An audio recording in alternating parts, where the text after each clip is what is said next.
At yan na nga guys, magmi-meet kami ng mga kaibigan. At napagpasyahan naming mag-meet dito sa apartment guys. O, ayan, meet me at the Abati.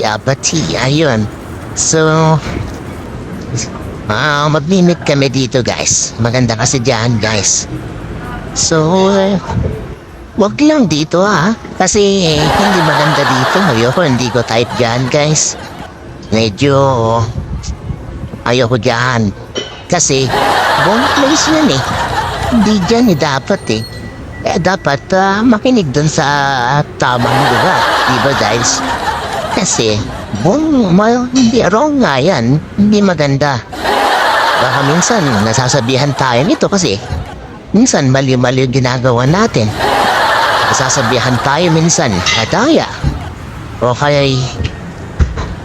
negative. But be positive always para manalo sa buhay, diba guys?